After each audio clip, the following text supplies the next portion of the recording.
The stage was set for another Friday night taping of Real Time with Bill Maher.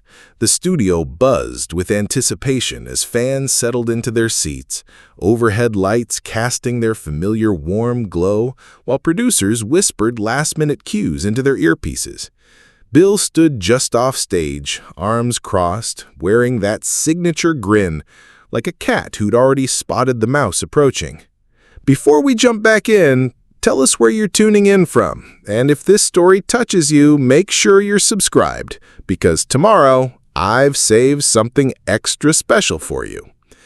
Tonight's guest lineup was ambitious: a policy wonk, a conservative columnist, and closing out the evening, Meghan Markle herself. Booked to discuss her ongoing advocacy work, a new podcast series, and her thoughts on social media culture, the Duchess of Sussex appeared poised and serene backstage. She wore an elegant black pantsuit, accented with gold jewelry, her hair styled in soft waves. Her smile in the mirror was perfect, polished, the practiced expression of someone who'd mastered the art of public appearances. At exactly 8 p.m., the cameras rolled. The opening monologue finished to predictable laughs, and Bill leaned into the camera with theatrical confidence. "And now," he said, drawing out the anticipation, "please welcome Meghan Markle." The audience erupted into applause as Meghan emerged, all grace and poise, her practiced smile firmly in place. She waved demurely and shook Bill's hand before seating herself across from him at his iconic desk. The studio lights caught the gold accents of her jewelry, creating an almost regal glow. "Meghan," Bill began warmly, his voice carrying just the right mix of respect and casual familiarity, "it's really something to have royalty here in the studio. Tell me, how's life outside the castle?" She chuckled softly, the sound perfectly calibrated. "Well, Bill, I wouldn't exactly call it a castle, but life is busy, purposeful."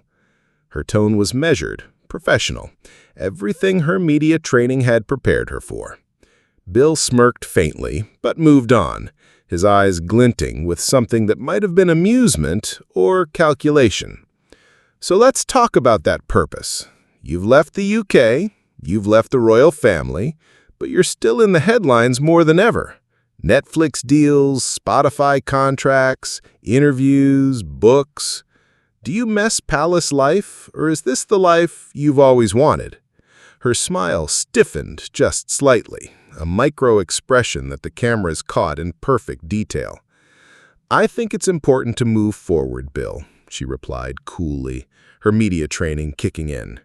"Harry and I have chosen to focus on meaningful work rather than titles." Sure, Bill nodded, his grin tightening imperceptibly. "But there's quite a difference between giving up titles and stepping into Hollywood contracts. Do you think you traded one spotlight for another?"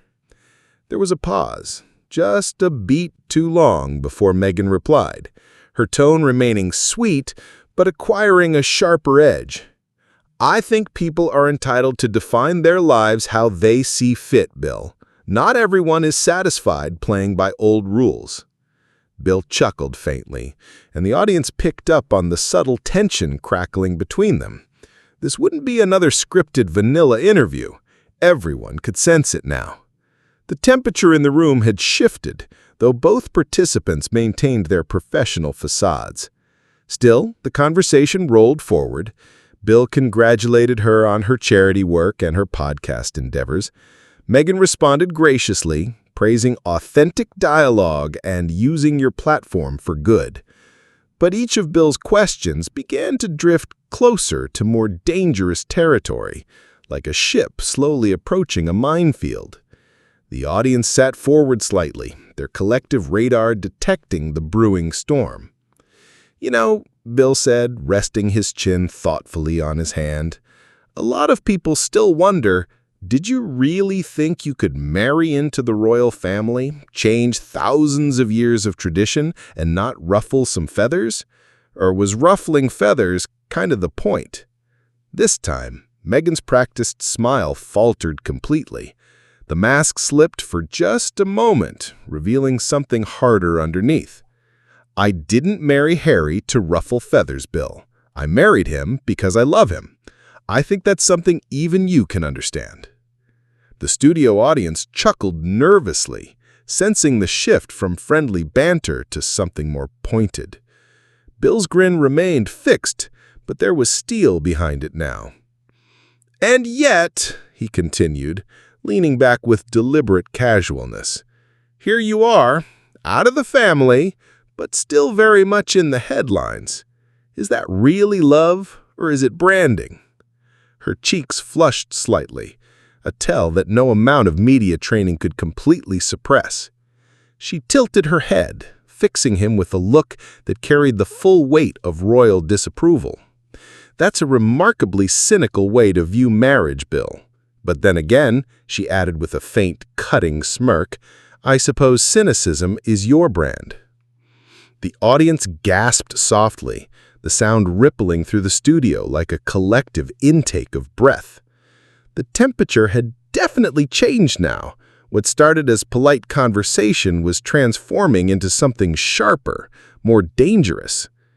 Bill's smile froze for the first time all evening, his practiced composure wavering just enough to be noticeable. The careful dance of celebrity interview etiquette had just been abandoned, and both participants knew it. With that exchange, the opening cracks of civility gave way to the first tremors of what would become the most infamous interview of Bill's career. The gloves weren't quite off yet, but everyone in the room, from the front row to the control booth, could feel them loosening. The smiles were gone now. The crowd sat in electric silence, every question a jab and every answer a counterpunch. What started as conversation had become combat, and the gloves were coming off. Bill leaned back in his chair, hands clasped together, his eyes glinting as though he'd just spotted an opening. "So, Meghan," he said, drawing out her name deliberately, "since we're talking about love and choices, let me ask you this.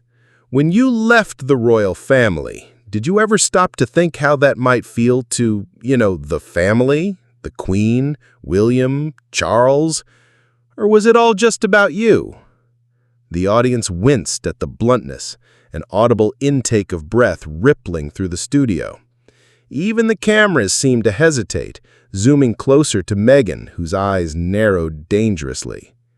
"Family is complicated, Bill," she replied, her tone clipped but still controlled. "And I don't expect everyone to understand that, but I do expect respect for that decision." "Oh, sure. Mental health. Very popular these days.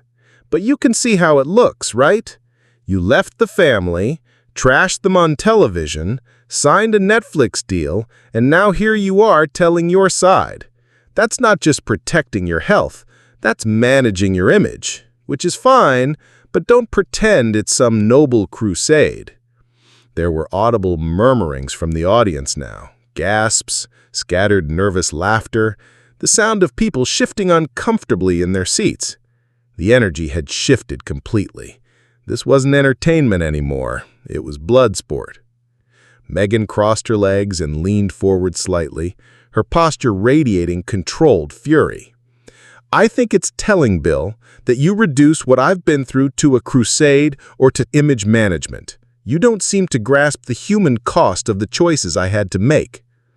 The audience was fully engaged now, their reactions becoming part of the show itself. "Oh, I grasp it," Bill countered quickly, his voice sharp with mock sincerity. "But you seem to think the human cost was only paid by you. What about Harry's family? What about the British people? Do you think it was fair to paint them all as villains in your little Hollywood saga?" Her nostrils flared as her practiced calm started to fracture visibly.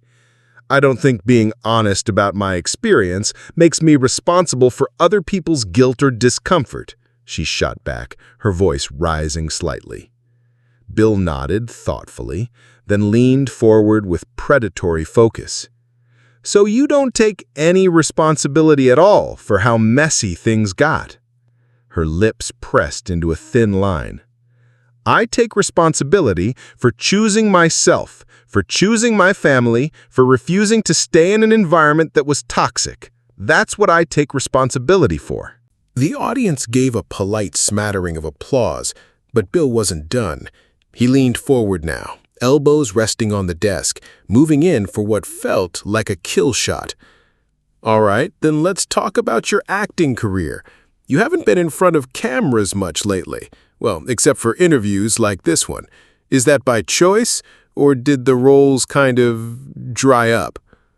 The studio fell dead silent. Even the crew members visible in the background seemed to freeze.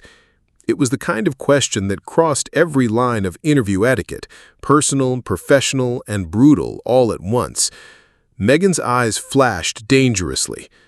"I think the entertainment industry has its own biases, Bill, and frankly, I've chosen to focus my energy on more meaningful work than playing someone else's version of who I should be." "Right, but let's be honest, you weren't exactly A-list before the royal thing, were you? I mean, Suits was fine, but it's not like you were turning down Marvel movies." The audience gasped audibly at the sheer audacity of the comment. Several people could be heard saying, "Oh my God," under their breath. The cameras caught Meghan's face transforming, her media-trained composure finally cracking completely. "Wow," she said, her voice deadly quiet. "You really went there, didn't you? I suppose this is what passes for journalism in your world, tearing down women who refuse to play by your rules." Bill's smile widened, sensing he'd struck a nerve.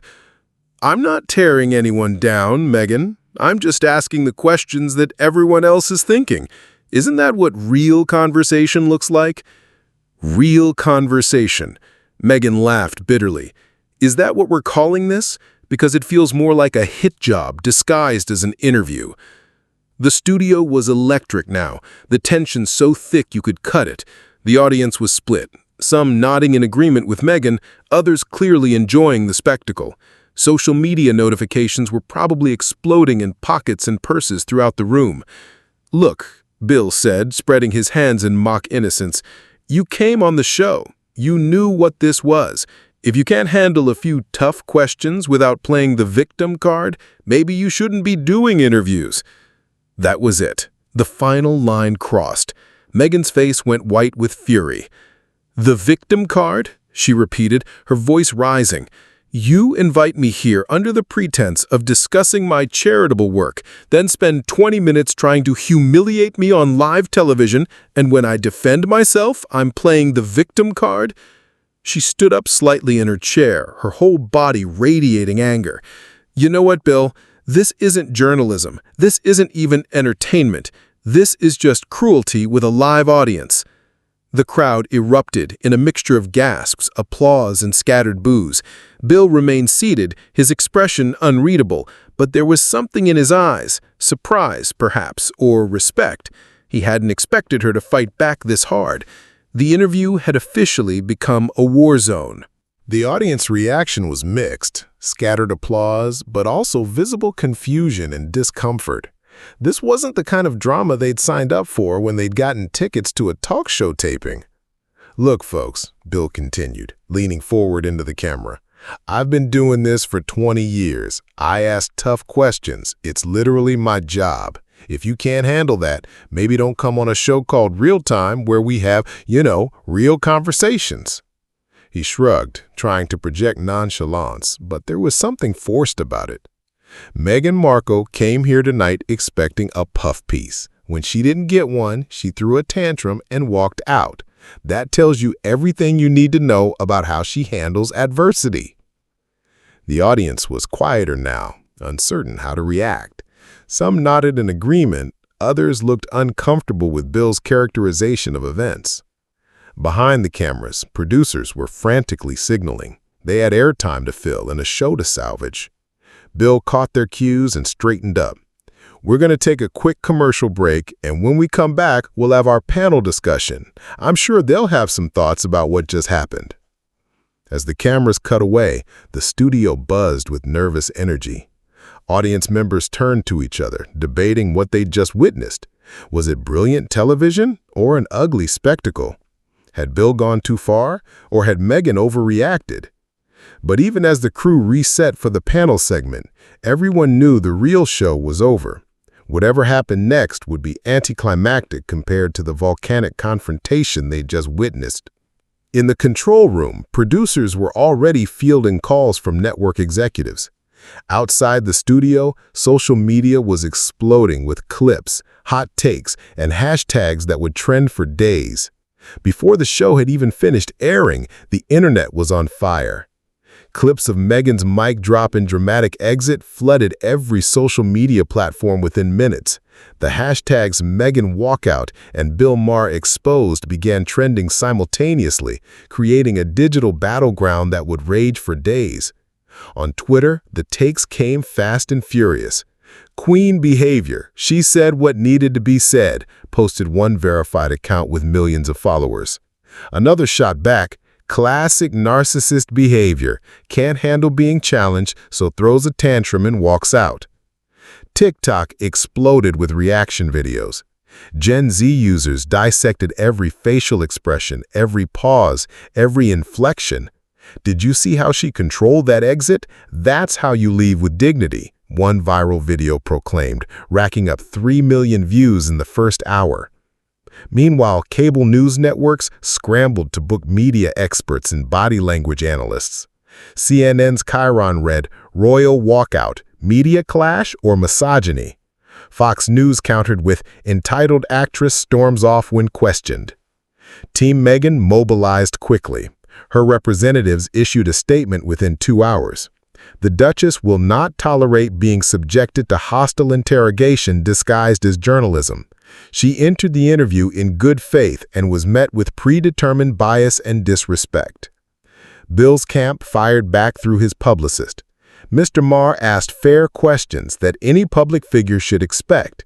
Miss Markle's inability to engage in substantive discussion speaks for itself. Celebrity allies chose sides publicly. Oprah tweeted support for Meghan's courage to stand up to bullying. Joe Rogan posted, "Maher just asked questions. Since when is that controversial?" By midnight, the clips had been viewed over 50 million times across all platforms. Late-night hosts were already rewriting their monologues. International media picked up the story, with British tabloids having a field day. The interview was over, but the cultural war it ignited was just beginning. Both camps prepared for battle in the court of public opinion, knowing that perception would ultimately determine who won the most explosive television moment of the year. Up next, you've got 2 more standout stories right on your screen. If this one hit the mark, you won't want to pass these up. Just click and check them out. And don't forget to subscribe and turn on the notification bell so you don't miss any upload from us.